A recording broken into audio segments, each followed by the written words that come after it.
everyone. This is Vijay Shrindra, working as an assistant professor in GMP College, Sinnar. I am going to teach you physics paper first for SY/BSc class. Okay, and the physics paper first is titled as Mathematical Methods in Physics. Syllabus for this subject is given on university website. Also, I will provide print of this syllabus on your WhatsApp group. Okay, and in the syllabus, our first chapter is complex number. Okay, so we will start with this complex number. So our first chapter is complex numbers.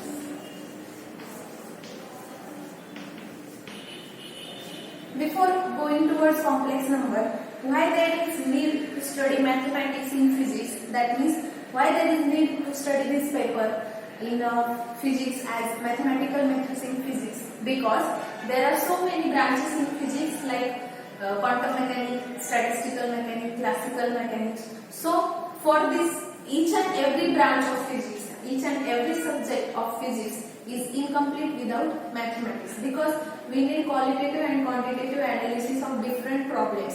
For that purpose we need mathematics. Therefore you are going to have this paper in this syllabus of SY/BSc. You are going to have choice-based credit system. In FY also you have followed choice-based credit system, and syllabus according to this pattern is given. Okay. Then book we are going to refer is Nirani publication, and if your new syllabus, that is new choice-based credit system book, is not available for you, then no problem. You can refer our old syllabus book. Just refer first syllabus and then pick up that point from that book. Okay, so you can refer that book also till you didn't till the new syllabus book is not available for you. You can refer that book also. Okay, so let's move towards our first chapter, that is complex numbers. So before going to this, let me introduce you what are complex number and what is origin of complex number. Okay, so you are very familiar with this quadratic equation az square plus bz plus c equals to 0. This type of quadratic equation you have already studied. For this quadratic equation, we have find root, right? And what is formula to find root for this quadratic equation? Z is equal to minus b plus or minus root b square minus 4ac upon twice. This is formula. By using this formula, we can find roots for this standard quadratic equation.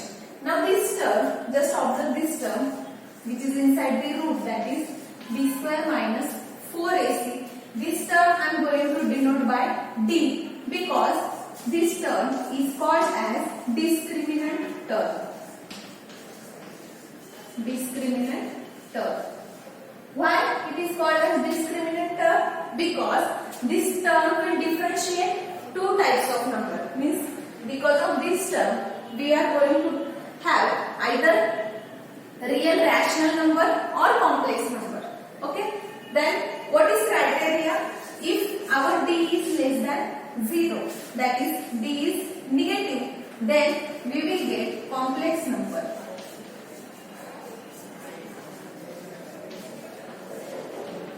Means if our d, that is discriminant term b square minus 4ac, which is inside the root, it is negative, then we will get complex number. Why?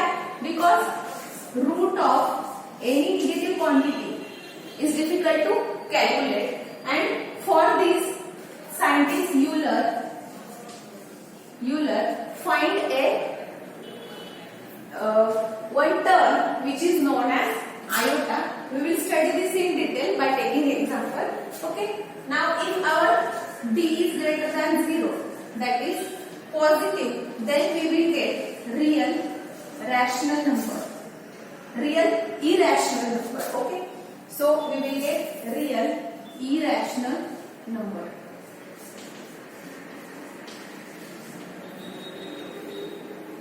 So these are two criteria by which we will get two types of number. Let's take one example for this. So let me take first example. we will solve that example. We will find root for that example. Okay. So my first example is 4z square minus 20z plus 15 is equal to 0. Now for this example, we have this formula, this term a, b and c. What are these terms? What is a?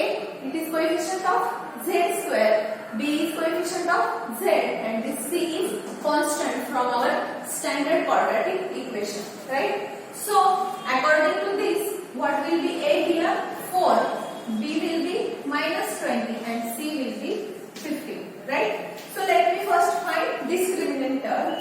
So d is equal to b square minus 4ac. What is our b? Minus 20. Square of minus 20 will be 400 minus 4 into a is 4 into c is 15. So by performing this multiplication and subtraction, we will get 160. See now, this is positive number. So which type of root we will get? Yes, we will get real irrational roots. Okay. So let me find root. Substitute this b here. So first term is minus b. What is b? Minus 20. Minus minus plus. So 20 plus or minus. Now root. The term b inside the root is how much? 160 divided by twice a. A is 4 into 2, that is 8. Now I can divide by 4 to this whole term. What will I get? 4 to the 8, 4 5 the 20 and root 60 divided by 4. How can I simplify this? I can take this 4 inside this root. So I will get 160 divided by 16. So this division will be 10. Now what are the roots? Z equals to 20 plus or minus root 10 divided by, sorry, here it will be 5. 5 plus or minus root 10 divided by 2. So these are two roots for this quadratic equation and these roots are real and irrational. Okay. Which are those two roots? One is z1, that is 5 plus root 10 divided by 2 and another is z2, 5 minus root 10 divided by 2. Because in our formula, the formula is z is equals to minus b, here plus or minus root b square minus 4ac upon twice a. So we will get two roots. Is it clear? Okay. Now our second example. Let me take second example.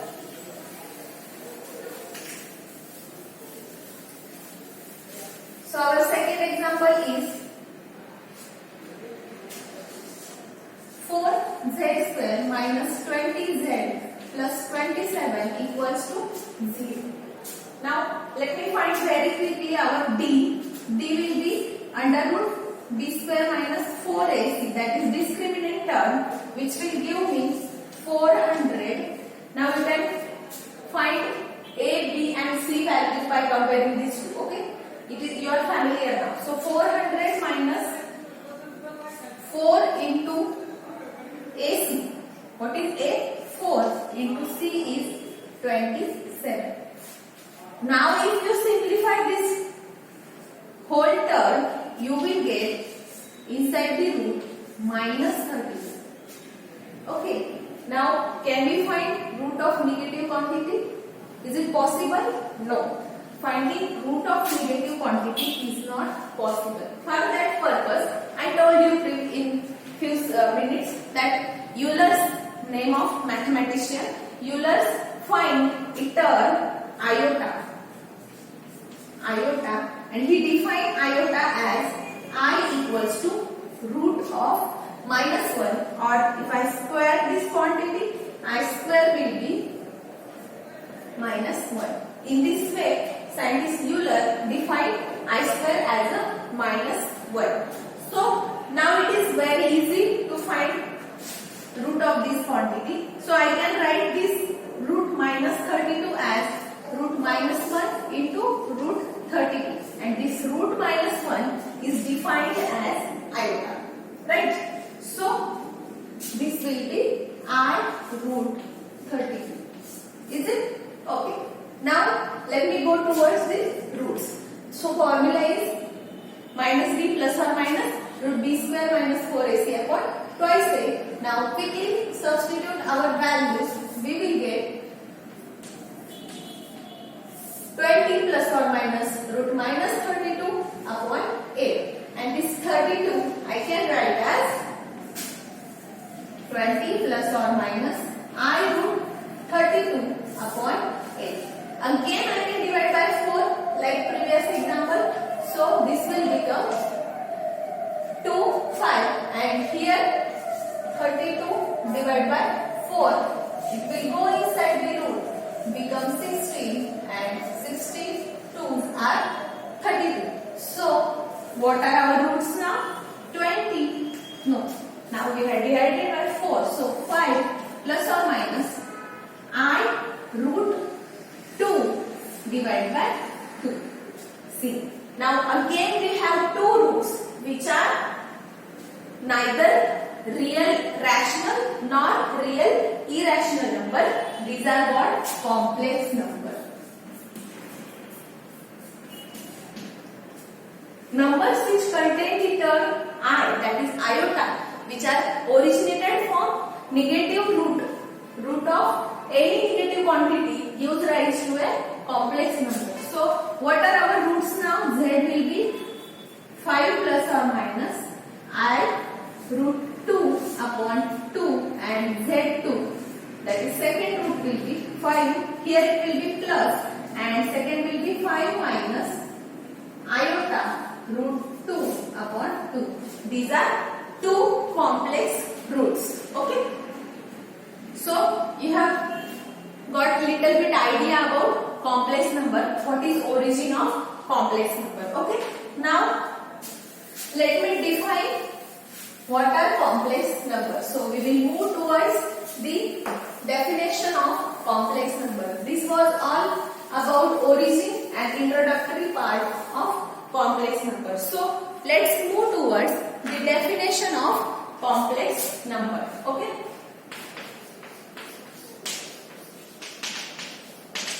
Definition of complex number.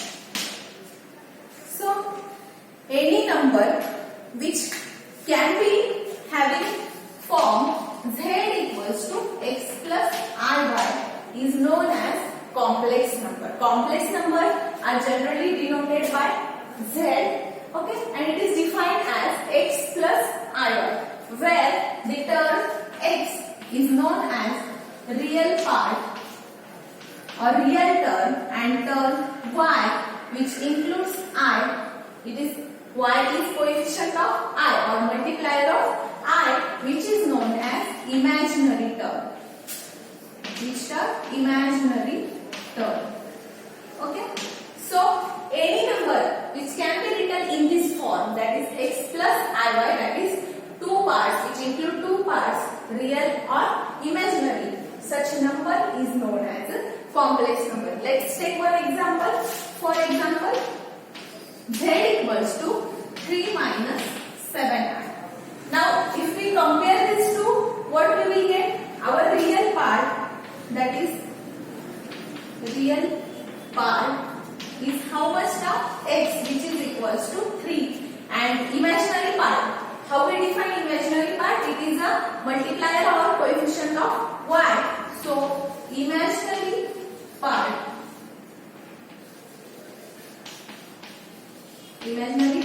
or imaginary term is how much? Y equals to here now minus 7. So minus 7 is imaginary part and 3 is real part, and it is mathematically written as, instead of writing this much term, it is mathematically written as real part of z equals to, it is read as real part of z equals to and written as real re in bracket z equals to how much now? X, that is in this example 3, and imaginary part of z, read as imaginary part of z and written as I am in bracket z equals to how much in this case? -7. Okay. Now if some cases, let me take 2 more examples. This was our first example. Second, if in some cases your z is just a number 5, okay, then this is known as purely real number.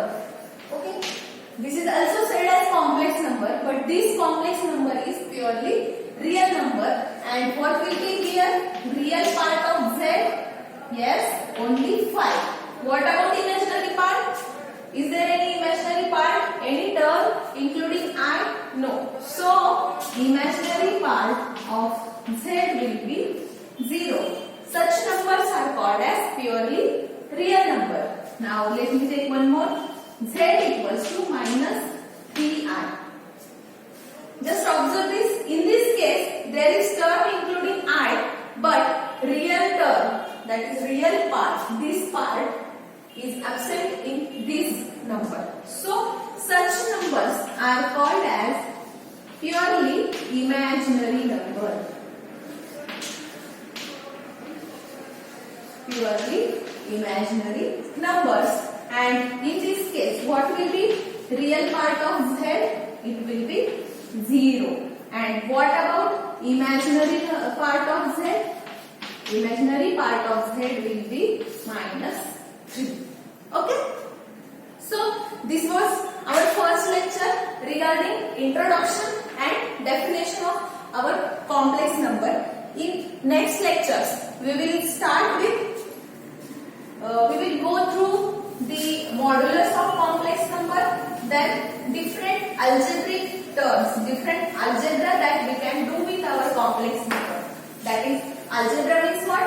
That is different type of addition, how to add two complex numbers, how to subtract two complex numbers, how to perform multiplication of two complex numbers, division of two complex numbers. These all things, that is algebra of complex number. This we are going to study in our next lecture. Also, we will go through some properties of complex numbers. This is all about our introductory first lecture, complex numbers. Thank you.